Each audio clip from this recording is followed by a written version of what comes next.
Assalamualaikum warahmatullahi wabarakatuh. Alhamdulillahirabbil alamin. Apa kabar pemirsa? Dan pada kesempatan hari ini alhamdulillah kita bisa berjumpa kembali bersama saya Mujle di program Oase Ramadan yang merupakan program rangkaian kemuliaan Ramadan di Metro TV. Dan alhamdulillah pada kesempatan sore hari ini kita sudah berada di Salat Center Indonesia Jakarta. Apa kabar Ibu?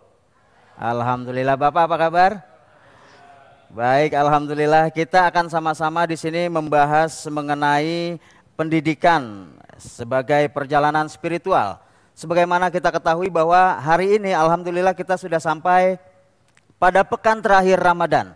Kita sudah menjalani hari-hari kita selama bulan Ramadan ini dengan penuh perjuangan. Nah, maka dari itu kita juga akan membahas mengenai perjalanan pendidikan sebagai perjalanan spiritual. Kita juga mengetahui pendidikan itu sangat kita perlukan, bahkan kita butuhkan. Ada pepatah ataupun kata yang mengatakan tuntutlah ilmu dari buayan hingga ke liang lahat. Artinya proses belajar mengajar, pendidikan tidak akan pernah berhenti sampai kita mati. Dan untuk membicarakan ini nanti akan disampaikan tausiahnya oleh Al-Ustadz Abu Sangkan. Dan juga kita akan berbincang-bincang dengan Profesor Dr. Arif Rahman sebagai praktisi dan juga pakar pendidikan Indonesia. Untuk itu kita sambut yang pertama tausiah dan juga pengantar oleh Ustadz Abu Sangkan. Assalamualaikum Ustadz. Waalaikumsalam warahmatullahi wabarakatuh. Baik, alhamdulillah. Ustadz hari ini saya kan kiai, cium tangan dong. Ya Ustadz. Iya, kiai. Kagak sopan. Maaf, terlalu nafsu. Ya, masih ada nafsu. Kalau berbicara soal pendidikan kita harus nafsu Ustadz. Karena itu kan pembelajaran. Ilmu itu tidak akan pernah habis kalau kita ingin belajar. Nafsu itu tidak boleh dibunuh. Sebagaimana nafsu yang terjadi terhadap Nabi Yusuf alaihissalam. Beliau tidak berdoa mengatakan ketika ada Zulaiha di hadapannya, libidonya bangkit. Beliau tidak mengatakan, ya Allah matikan nafsu saya. Itu ngeri, pulang-pulang terus dilihat kok mati ya gitu. Ternyata beliau mengatakan, ya Allah, wa ma ubarri'u nafsi, inna nafsa la'ammaratum bisu' illa ma rahima rabbi. Ya Allah, aku tak kuasa menjaga hawa nafsu. Betapa hebatnya dorongan yang luar biasa libido saya ini. Saya minta ya Allah, rahmati nafsu saya. Jadi tetap hidup tapi dirahmati. Itu itu dia. Jadi marah tetap harus ada, tetapi bukan marah sembarangan, tetapi menjadi energi, semangat. Oh, kalau marah yang menimbulkan energi semangat gimana Ustadz misalnya? Ada ganteng lu gitu ya. Oh ya.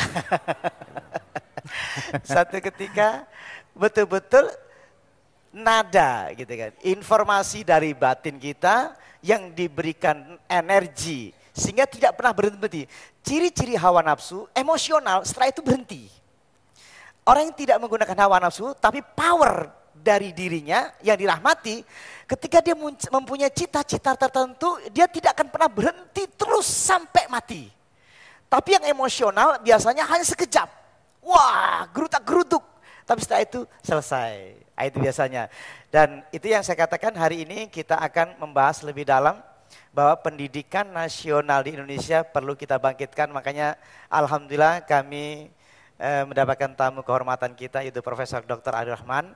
Dan kita akan bincangkan Arif dan Rahman. Masya Allah. Cocok dengan, jadi pendidik itu cocok. Jadi harus bijaksana dan penuh kasih sayang. Betul. Itu barangkali itu cita-cita orang tua beliau.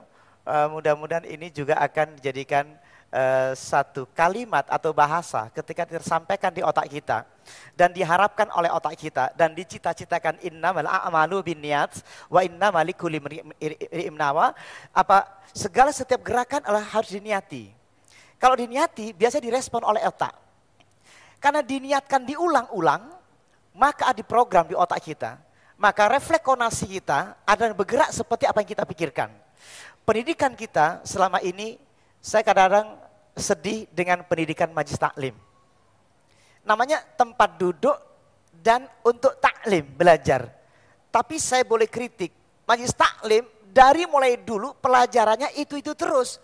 Salatullah, salamullah. Nggak berkembang. Harusnya majelis taklim itu maaf, ngundang doktor, ngundang profesor, ngundang ahli tafsir. Sehingga berkembang. Nenek-nenek ngaji dari dulu sampai sekarang masih begitu-begitu aja. Harusnya nenek-nenek umat Islam harusnya sudah canggih-canggih, smart. Harusnya sudah jadi doktor majelis taklim. Betul nggak? Ini mudah-mudahan didengarkan sama ketua majelis taklim ini semuanya. Betul nggak? Ketawa tuh majelis taklim belakang. Hari ini kita jadikan contoh, mudah-mudahan yang namanya taklim itu belajar.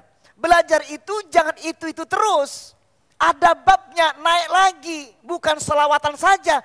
Bukan dilarang selawatan, tapi diperdalam apa itu salawat. Salawat itu mencintai Rasul dan mencintai apa yang dikatakan Rasul. Baik, kita akan bahas lebih lanjut mengenai bagaimana meningkatkan mutu pendidikan kita untuk masyarakat. Kita akan lanjutkan setelah yang satu ini, tetap di Oase Ramadan.